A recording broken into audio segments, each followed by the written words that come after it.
Hello, Wobbly Phil here. Back in the early 1970s, Japanese motorcycle manufacturers were scrambling for the next big thing. They tried this, they tried that, and Yamaha even tried the other. An inline 4 two-stroke? That wouldn't work, surely.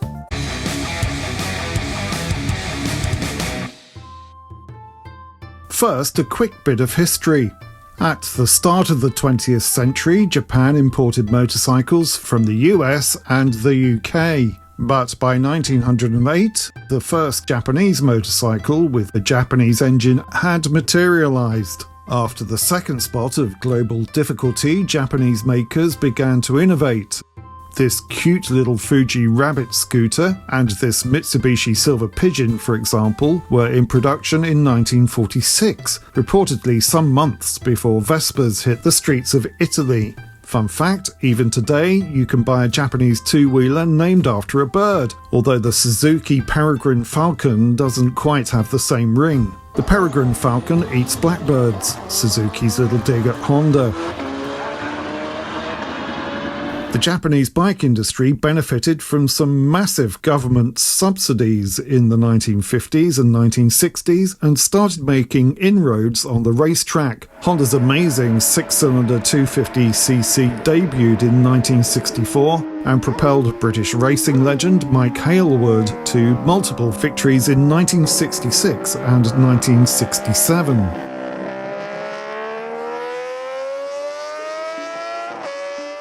But the big question was how to get more speed out of a production bike built for the road. By the early 70s, the Japanese manufacturers had more or less coalesced into the big four we know today. Honda had pipped Kawasaki to the post with an inline four-cylinder four-stroke road bike.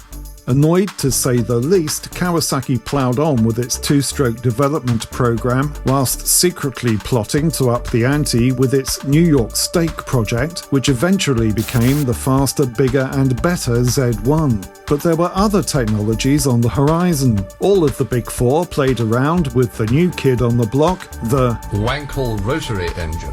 But only Suzuki brought one to the market. The rotary engine turned out to be a technological dead end, especially as environmental laws were getting stricter and it was no better at saving the planet than a two-stroke. Still, I'm told we can look forward to the rotary engine making a comeback any minute now, using hydrogen as fuel. Kawasaki even started design work on a square 4 two-stroke. That now resides in the firm's Good Times World Museum, having never got further than a prototype. Check out the link in the description to the video I made recently about that. Yamaha was somewhat behind the curve at this point, having been a comparatively late starter in the 1950s, up till when it had made musical instruments.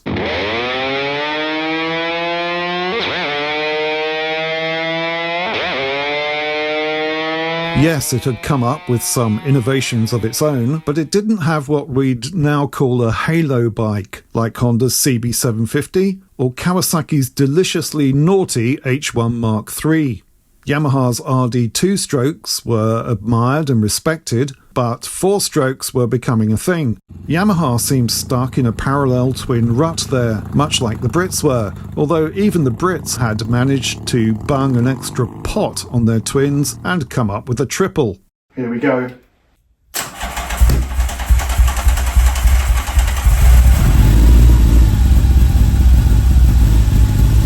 How about a rotary engine? Well, Yamaha tried that, but like Kawasaki's Square 4, it didn't go anywhere, pun intended. How about an inline 4 water-cooled, fuel-injected two-stroke? Now, that might just work.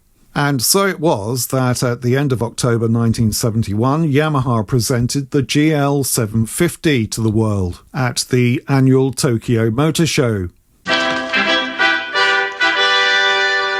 It's only a model. Shh. Yes, well, whether the machine they exhibited actually ran, we'll never know. I've scoured the internet and there appears to be zilch in the way of moving picture of the GL750. Even Yamaha's Communication Plaza Heritage Center in Japan seems to have airbrushed the bike from history.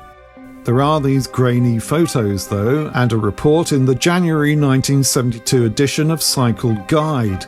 The magazine gushes that the GL750 was the smash hit of the show. That was partly because there were no new blockbuster bikes from the other three big Japanese firms. To quote from Cycle Guide, Yamaha's introduction of a 750cc road machine to compete with the other Japanese giants was not surprising. The surprise comes in the form that the machine appears, a water-cooled two-stroke multi rather than an overboard 650 four-stroke twin. The writer goes on to call it a shocker, and that the cloak of secrecy surrounding the bike said much about Yamaha's serious intent. It was to be the first fuel-injected production motorcycle in the world. No tech specs were released by Yamaha, but Kawasaki had been aiming for 75 ponies with their Square 4, and Suzuki's three-cylinder water-cooled two-stroke GT750 was already pumping out something like the high 60s by 1971, so you can bet the target was 75 plus or thereabouts. I think the prototype has the makings of a handsome machine, with its dapper white dual seat, and although the cans raised some eyebrows back in 1971, they look positively slender and space-age compared to some of the bariatric monstrosities you see these days. Multi-cylinder water-cooled two-stroke engines never really made it beyond 3 pots in street bikes, with Suzuki's GT750 being the most famous example.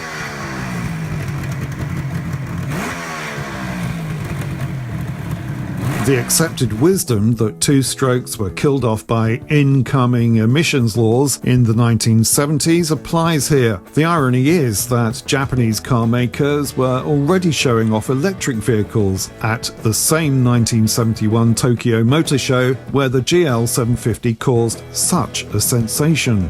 Maybe the GL750 was a bit of literal smoke and mirrors on Yamaha's part, because the following year, 1972, they shat out what Cycle Guide's correspondent had feared all along: another parallel twin Brit bike look-alike, the TX750, which soon gained the unenviable reputation of being one of the worst pieces of unreliable crap ever to grace a Yamaha dealer's forecourt. Yamaha eventually coughed out a world-beating multi-cylinder superbike, but that wasn't until 1978 with the introduction of the XS1100, a solid attempt at a straight-line bullet, but that was a 4-cylinder, air-cooled 4-stroke.